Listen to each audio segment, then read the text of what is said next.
ओहद तबूक खैबर जमल तोर जन दर्द जागियो आ पंहिंजा अमल तोर जन हर हीअं मां थी रक़सम बग़ावत अचे दिल चवे थी त हाणे क़यामत अचे हिकिड़ो इंसाफ़ जो अहिड़ो औथर ॻुले जीअं हाबील जो केस ॿीहर खुले वेह जो प्यालो अदालत में आणे सघे जीअं सुकरात इंसाफ़ माणे सघे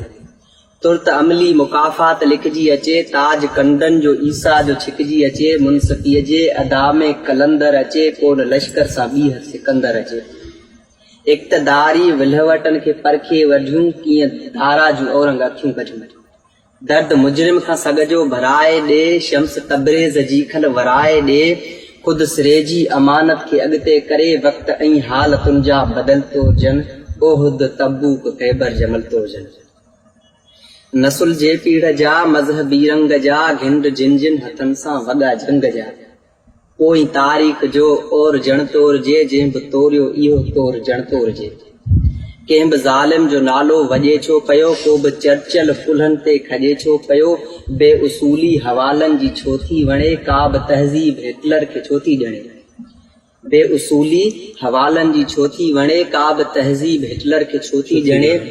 एटमी ताक़तनि जो हजम तोर जे आलमी जंग जो हर हुकुम तोर जे केर आहे जो नफ़रत जो नक थो रखे हिरोशीमा ते हमले जो हक़ थो रखे इज्तमाई क़बर ते रखी साहिमी खोपड़ियुनि जा अॾायल महल तो जन दर्द जाॻियो आहे पंहिंजा अमल तो जन कंहिंजे नियत जो काॾे वञे पेर थो हिकिड़े कम खां वठी ॿियो करे केर थो कसोटीअ में थियनि कम सभई वाए खा ॾेर सभु वाए खा ॾम सभु वाए खा जे नदामत जो नाणे खां कम था वठनि जिस्म पीड़नि जो घाणे खां कम था वठनि कीअं सुहिणीअ जे लुड़ण खे वाखाण जे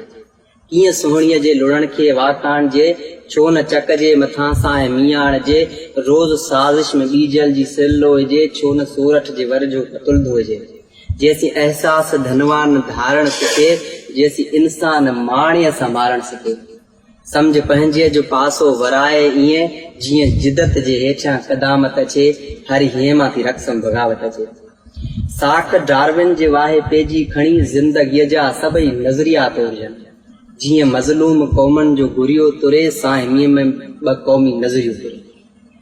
साहिमीअ में ॿ क़ौमी नज़रियो तुरे थोरो अॻिते विरहाङनि जा फट तोड़जनि तोर अहिड़ी जो तोरण जा वट तोड़जनि जागराफ़ीअ जा लीका कढियल मापजनि खोड़ मुल्कनि जा उज़वा वढियल मापजनि कीअं सोचनि जा इल्मी खज़ाना सड़िया हिकिड़े तीलीअ सां छो कुतुब खाना सड़िया अॼु हकीमनि जा नुस्ख़ा ऐं डब परखजनि अॼु मुहाजिर ऐं अंसार सभु परखजनि सारा कानून आइन पुड़ में विझी हर लिखे अण लिखे जी वज़ाहत अचे